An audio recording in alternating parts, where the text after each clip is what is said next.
नमस्कार दोस्तों, आज हम लोग बात करेंगे क्या भारत के प्रधानमंत्री का अपील कहीं भारत को आर्थिक संकट की ओर आहट दे रहा है, इशारा कर रहा है। प्रधानमंत्री मोदी जी को अगर देश को संबोधित करते हुए उनको कहना पड़ा कि देश के लोग गोल्ड ना खरीदें, तेल का यूज कम से कम करें, पब्लिक ट्रांसपोर्ट का यूज ज्यादा से ज्यादा करें, वर्क फ्रॉम होम को बढ़ावा दें, क्या ये देश का आर्थिक संकट बढ़ने वाला है? देश आर्थिक संकट में जूझ रहा है, इसी पे हम लोग आज बात करेंगे।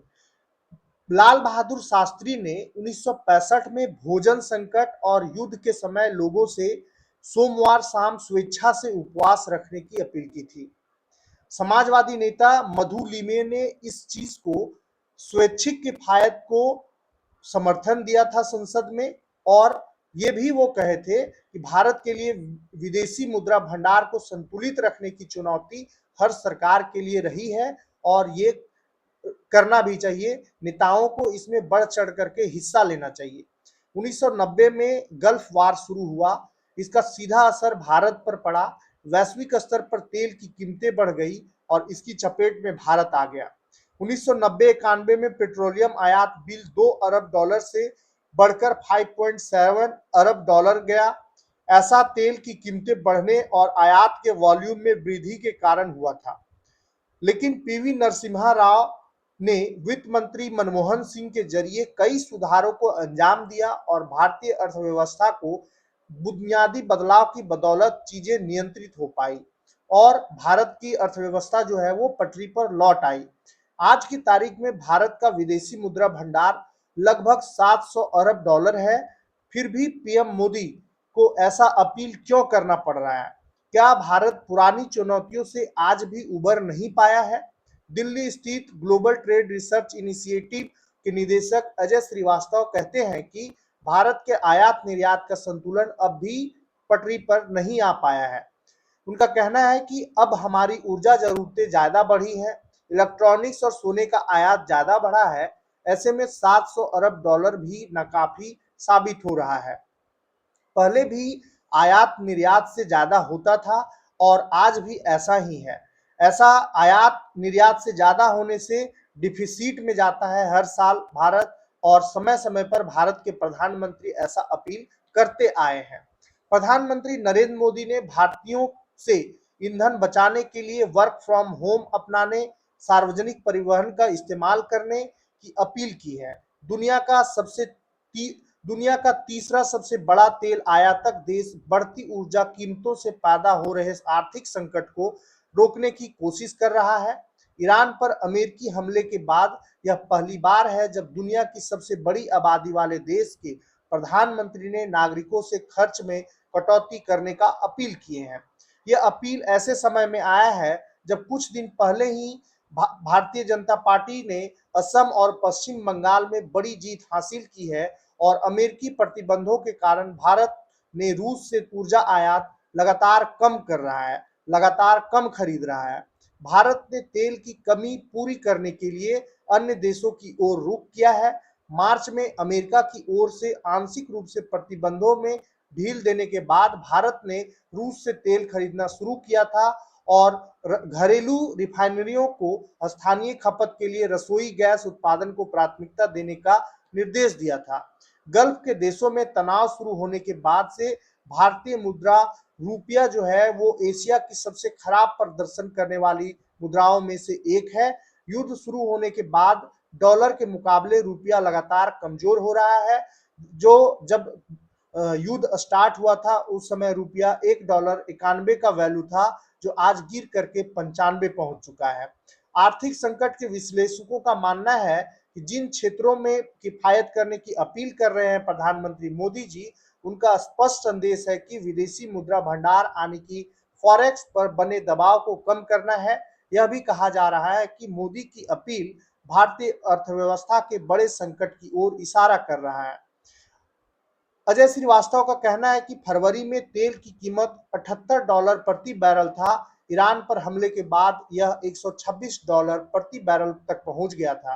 अभी करीब 105 से $110 प्रति बैरल के करीब है। इसकी वजह से भारत का आयात बिल काफी बढ़ गया है। वित्त वर्ष 2025-26 में भारत का तेल आयात बिल 176 अरब डॉलर हो गया है और आगे बढ़ने का उम्मीद है। खाड़ी के देशों में करीब 90 लाख भारतीय कामगार रहते हैं और काम करते हैं वहां। भारत और वहां से फॉरेन का जो फॉरेन रिजर्व जो है वहां से भारत भेजते हैं और भारत का फॉरेन रिजर्व जो है वो बढ़ता है, पोर्टफोलियो बढ़ता है। तीसरा जो सबसे अहम बात है वो ये है कि फॉरेन पोर्टफोलियो इन्वेस्टर हैं, उन्होंने काफी पैसा भारतीय बाजार से निकाल लिया है। हमारा व्यापार घाटा बढ़ा है, चालू खाता घाटा बढ़ रहा है और इसी वजह से रुपया भी $1 की तुलना में 100 के करीब पहुंच गया है। इसका एक ही उपाय है कि भारत निर्यात बढ़ाए और आयात को कम करे। अर्थशास्त्री भारत के भुगतान संतुलन पर पश्चिम एशिया में युद्ध के असर को लेकर चिंतित है। प्रधानमंत्री मोदी की अपील के बाद शेयर मार्केट में 2 दिनों में गिरावट जारी है। मोदी ने भारतीयों से 1 साल तक गैर जरूरी सोने की खरीद रोकने और छुट्टियों के साथ शादियों के लिए विदेश यात्रा से बचने की अपील की है। किसी भी देश की अर्थव्यवस्था कितनी मजबूत है, उसका एक मानक यह भी है कि उस देश के केंद्रीय बैंक के पास कितना विदेशी मुद्रा भंडार है। विदेशी मुद्रा भंडार के रूप में दुनिया भर में अमेरिकी मुद्रा डॉलर, ईयू की मुद्रा यूरो और चीनी मुद्रा युआन शामिल है। दरअसल इन मुद्राओं में ही अंतर्राष्ट्रीय व्यापार होता है, यानी भारत गल्फ से तेल खरीदता है तो उसका भुगतान अपनी मुद्रा रुपये में नहीं बल्कि डॉलर में करना होता है। कई देश यूरो और युआन भी स्वीकार करते हैं। विदेशी मुद्रा भंडार आता कहां से है? तो भारत जब सामान खरीदता है तो डॉलर में भुगतान करना होता है और बेचता है तो डॉलर में पैसा लेता है। यानी आप बेचते ज्यादा है तो डॉलर आपके पास ज्यादा आएगा और खरीदते ज्यादा है तो डॉलर आपसे ज्यादा जाएगा। ऐसे में कोई देश निर्यात ज्यादा करना चाहता है तो उसका विदेशी मुद्रा भंडार भरा रहेगा और बढ़ता है। आयात ज्यादा करता है अगर कोई देश तो विदेशी मुद्रा भंडार जो है वो घटता है। वित्त वर्ष 2025-26 में भारत का व्यापार घाटा 333 अरब डॉलर का था। यानी भारत ने निर्यात की तुलना में आयात ज्यादा किया। भारत अपनी जरूरत का 90% तेल आयात करता है। ऐसे में सबसे ज्यादा डॉलर इसी पर खर्च होता है। वाणिज्य और उद्योग मंत्रालय की ओर से जारी आंकड़ों के अनुसार निर्यात और आयात के बीच का अंतर जनवरी महीने में 34.68 अरब डॉलर का हो गया, जबकि एक महीने पहले यह 25.05 अरब डॉलर का था। जनवरी में आयात सालाना आधार पर 19.2% बढ़कर 71.24 अरब डॉलर हो गया, जबकि निर्यात केवल 0.6% बढ़कर 36.56 अरब डॉलर का रहा। ब्रिटिश अखबार फाइनेंशियल टाइम्स में मुंबई स्थित एचडीएफसी सिक्योरिटीज के प्राइम रिसर्च प्रमुख देवास वकील ने कहा कि कच्चे तेल की बढ़ती कीमतें और वैश्विक अस्थिरता भारत के विदेशी मुद्रा भंडार पर गंभीर दबाव डाल रही है। सोने के आयात और विदेशी यात्राओं पर खर्च कम करने से भारत अपने विदेशी मुद्रा भंडार को बचा सकता है।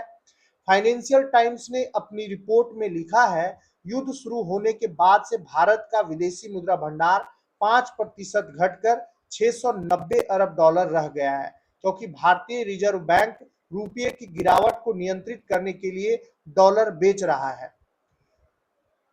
तेल की आपूर्ति पर क्या असर पड़ेगा? तो जबकि अभी आप देखेंगे तो अभी चुनाव जस्ट खत्म हुआ है।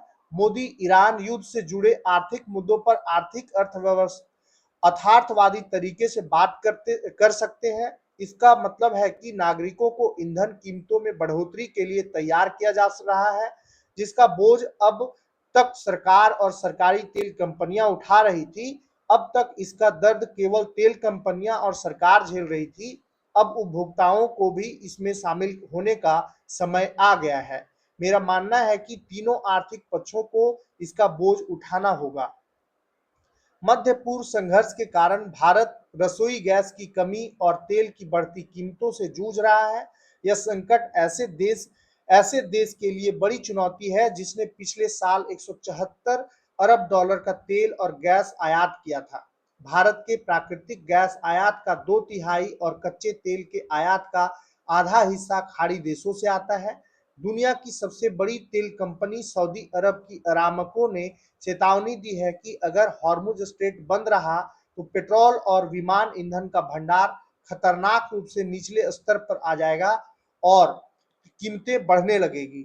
सऊदी अरामको के मुख्य कार्यकारी अधिकारी अमीन नासिर ने सोमवार को कहा कि जमीन पर मौजूद ईंधन भंडार तेजी से घट रहा है।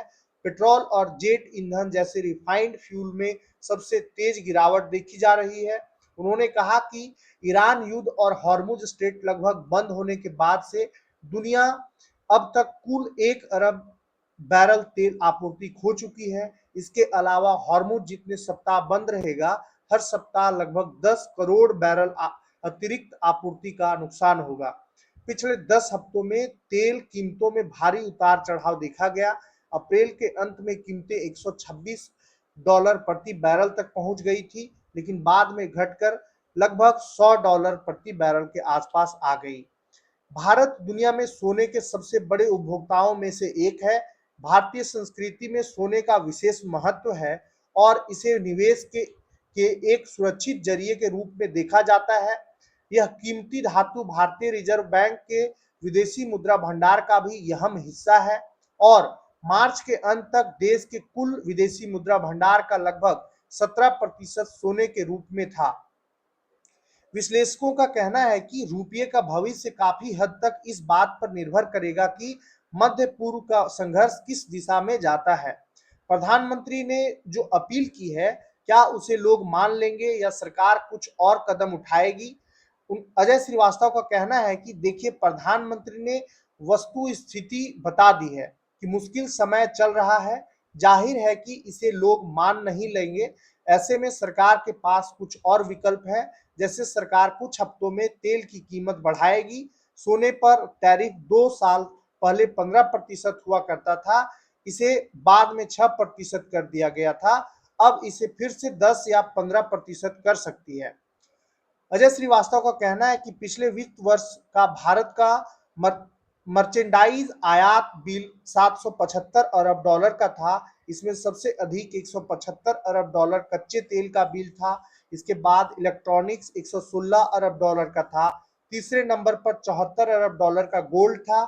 इन तीनों के आयात का विदेशी मुद्रा भंडार पर दबाव सबसे ज्यादा होता है। क्रूड गोल्ड में सरकार टैक्स बढ़ाकर खपत कम करना चाह रही है। इलेक्ट्रॉनिक्स में सरकार के पास अभी कुछ करने के लिए विकल्प नहीं है और इस तरह से भारत कहीं ना कहीं एक ऐसा मोड़ पर खड़ा है जहां भारत के लोगों को बहुत ही संयम तरीके से और प्रधानमंत्री के इशारों पर चलना होगा। लोगों को भी सपोर्ट करना होगा और जब लोग सपोर्ट करेंगे तभी भारत इस आर्थिक संकट से उबर पाएगा। ऐसा पहले भी आया है संकट, लेकिन ये संकट गहराएगा जब हम लोग साथ नहीं देंगे। इसमें आपका क्या मानना है? आप भी कमेंट में जरूर बताएं। धन्यवाद।